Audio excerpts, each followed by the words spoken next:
Hello class, today we're going to discuss the first afternoon in John Perry's dialogue on good, evil, and the existence of God. Here's some study guide questions to help us get started.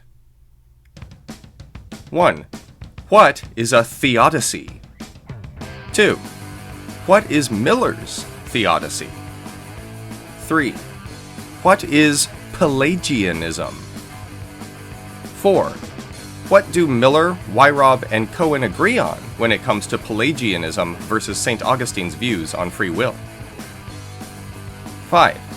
How does Weirob appeal to omniscience as an objection to free will? 6. What is the puzzle of theological fatalism? Alright, those are our study guide questions. As always, when you're watching this video, you may want to pause it and write down the answers to the study guide questions, or type them up or crochet them into a sweater, so as to better remember the information. When we last left off, Weirob had just dismissed one of Miller's attempts to answer the problem of evil. Miller started out with the idea that maybe the world has evil in it because, in order for the entire world to be as good as possible, it needs little bad bits. Weirob pointed out that if God needs to have little bad bits in order to make something as good as possible, that goes against God's omnipotence. Now in the first afternoon, Weirob and Miller are joined by their friend Dave Cohen. As Weirob and Miller bring Cohen up to speed, Miller mentions the concept of a theodicy. Now the term theodicy comes from the two Greek terms theos, meaning God, and dike, meaning justice. Together, the term theodicy means God's justice, or the justice of God, and the term refers to any proposed effort to solve the problem of evil. Any theory, in other words, which attempts to show that it's possible for evil to exist in the same universe as an all-knowing, all-powerful, morally good God, is a theodicy. Now, Miller starts this conversation off by proposing a theodicy. More specifically, he proposes a theodicy that appeals to the idea of free will. Here's how the theodicy goes. First, Miller claims that a world with free-willed creatures is better than a world without free-willed creatures. In other words, if you're supposed to create the best world possible, you would create it with creatures who could choose for themselves and respond to reasons, as opposed to just filling it with robots who only did what you programmed them to. At this suggestion, Miller and Weirob have a brief digression over how they could know that the best possible world would have free-willed creatures in it, and how they can scrutinize the divine intellect, but they soon agree that free will is pretty good, and that, all things considered, it would be better to create a world with free-willed beings than a world without free-willed beings. But that brings us to the second part of Miller's theodicy, which is that it's impossible to create a world with free-willed beings unless those beings have the freedom to do evil. If they didn't have the freedom to do evil, if they were constantly forced only to take the good choices, then those beings wouldn't really have free will. They would be much more like programmed agents or robots or something. But with these two claims together, it looks like we have an explanation for how an all-knowing, all-powerful, morally good God could exist in a world with evil. The idea is this: because God is morally good, God creates a world with free-willed beings in it. But because they are free-willed, that means those beings sometimes do evil. Thus, you have evil in the world, which is committed by free-willed beings, and yet the world is as good as it could possibly be, because one condition on being maximally good is having free-willed creatures in it. That's Miller's theodicy. Miller's theodicy claims that the best world must have free-willed beings, but as such, the best world must also have the risk of some evil, since free-willed beings can do evil. Evil can coexist with an all-knowing, all-powerful, morally good God because sometimes free-willed beings cause it. That's Miller's theodicy. So Miller's theodicy appeals to the idea of free will being an overall good, and then uses free will to explain why there's evil. In response to this, Weirob raises some questions about how free will is supposed to work in Miller's Christian worldview. And in particular, she brings up the question of grace versus the doctrine of Pelagianism. Now, to understand what's at issue with Pelagianism, here's a way to think about the question. Here's an interesting question. Consider your free will. Let's suppose that we do have free will, and let's suppose that free will is the sort of thing that medieval Christian theologians thought it was. The ability to choose what is right even when it goes against your bodily desires. They get this idea from Plato in The Rational Part of the Soul. That's what free will is, according to medieval Christian theologians. It's the ability to see what is right and pursue it, even though it goes against your bodily desires. This is something that animals cannot do, and thus animals do not have free will, according to medieval Christian theology. But people do have free will, and it's because people have the ability to see what is right and pursue it even when it goes against their bodily desires. Now, let's ask, about that ability, the ability to see what is right and pursue it, what does that ability consist in? Do we have this ability because God puts something in us or sustains something in us which allows us to see what is right? Or is our ability to see what is right merely the result of a lack of impediments, a lack of restrictions which might blind us to what is right, in other words? Is our free will the result of God adding something to our characters? Or is it the result of God not impeding something in our characters? That's the question. And the first option is the doctrine of grace.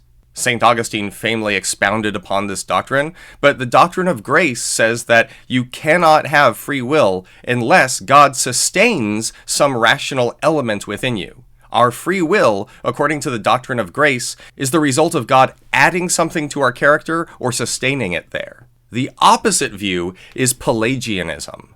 Pelagianism says that we sort of have free will by default, and it's merely the fact that God did not impede any of our natural abilities that we can see what is right and pursue it. Pelagianism says, in other words, that we do not have free will as a result of God adding anything to us or sustaining anything in us. Pelagianism, in this sense, is the denial of the doctrine of grace. So on the topic of Pelagianism, the question is this: is our free will the result of something that God puts in us or sustains in us? If so, we have the doctrine of grace. If not, then we have Pelagianism. That's the question about Pelagianism that Weirob and Miller ask about. Now, importantly, they also agree on something.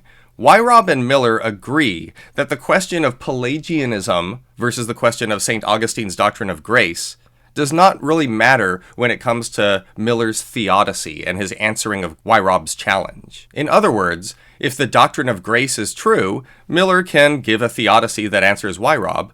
But even if the doctrine of grace isn't true, and Pelagianism is true instead, Miller might still be able to offer a theodicy that answers Weirob.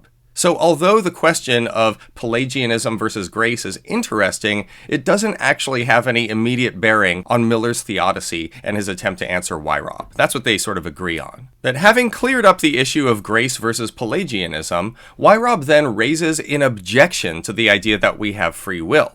And the objection is this: God knows everything. And if God knows everything, God must know what I'm going to do tomorrow. But if God knows what I'm going to do tomorrow, and God could have made me differently so that I would have done something else, this suggests that I'm only going to do what I will do tomorrow because God made me that way. God's knowledge of what I will do, in other words, combined with God's influence on who I am in the first place, entails that I don't have free will. Or at least that's the objection which Weirob presses to Miller by appealing to omniscience. Weirob alleges that God's knowing everything is incompatible with our free will. Now, in raising this point, Weirob is actually hitting on a very old theological puzzle, one which we might call the puzzle of theological fatalism. It goes something like this. First, God knows everything. Secondly, if God knows everything, then God knows what you will do tomorrow. Thirdly, if God knows what you will do tomorrow, then there is a fact about what you will do tomorrow. And fourthly, if there's already a fact about what you will do, then you do not have free will. The general idea is this. We tend to think that the future, at least when it comes to our own choices, is unsettled. It's not yet determined. It's open. It's up to us to decide. But if there's already a fact about what we're going to do, then it's not open for us to decide. It is already settled. It is already determined. The future in this way is not open to our choice. The puzzle of theological fatalism, in other words, ties God's omniscience to there being a fact about the future, and then ties there being a fact about the future to our not having free will. And this is also how Weirob responds to Dave Cohen. Dave Cohen raises the question of why knowing what someone will do means that they didn't do it freely. If I go with you to a restaurant, and I know what your tastes are, for instance, I may know what you're going to order. But the fact that I know what you're going to order does not mean that you didn't order it freely. It's not like by knowing what you're going to order, I somehow forced you or coerced you, right? But this response kind of misses Weirob's point.